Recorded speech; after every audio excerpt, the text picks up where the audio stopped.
ఒకరిని ఒకరు చంపుకోమని. సనాతన ధర్మంలో ముఖ్యమైనది ధర్మాన్ని రక్షించాలి, అధర్మాన్ని నాశనం చేయాలి. పక్కన జరిగినా కూడా తప్పు. నేను నా ఆత్మజ్ఞానంలో ఒక పద్యాలు చెప్తున్నాను. అంటే ధర్మం నిలబెట్టాలంటే మనం కరెక్ట్ ఉండాలి. రెండవది అధర్మం పక్కన జరిగిన దాన్ని మనం ఖండించాలి.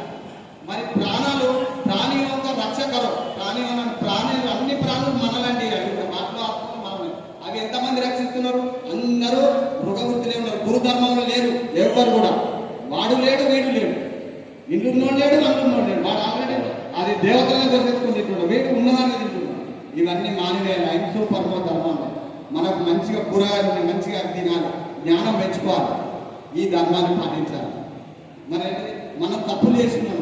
తప్పు ముప్పే కాని మెప్పు కాదు, తప్పు ముప్పే కాని మెప్పు కాదు, ముప్పునున్న వాగు ముంచదావులన్నీ మెప్పునందు వాగు మేలు వర్షంబు ధర్మమాచరించు సురేశ్వర నీకు ధరణిలోన. నన్ను ధర్మం కోసం పంపించాడట.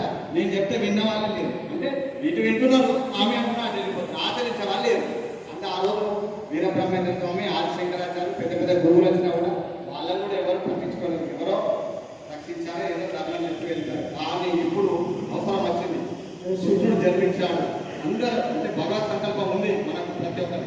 ఇలాంటి సంఘటనలు జరగకుండా అందరు హిందువులు బంధువులు ప్రతి ఒక్కరు కులమనకుండా మతమనకుండా అందరు మన వల్ల సంఘటితమై అందరు ఐక్యంగా ఇంకెక్కడ మీటింగ్ అంటే లక్షలాది మందికి భక్తి కోసమే కాకుండా మనం ధర్మం కోసం, శక్తి కోసం, తన కుటుంబం రక్షించబడితే సమాజం, సంఘం, దేశం, భారతదేశం ఇది మోక్ష భూమి, ముక్తి భూమి, శక్తి భూమిగా మారుతుంది. లేకపోతే ఇలాంటి జరిగేది ఇక్కడికి అన్ని ప్రాంతాలు జరుగుతాయి. అవి జరగకుండా చూడాలని కోరుకుంటూ మా పీఠం ద్వారా మీ అందరికీ ఆశించి తెలియజేస్తున్నాను. జై భారత్, జై హింద్. ధన్యవాదాలు.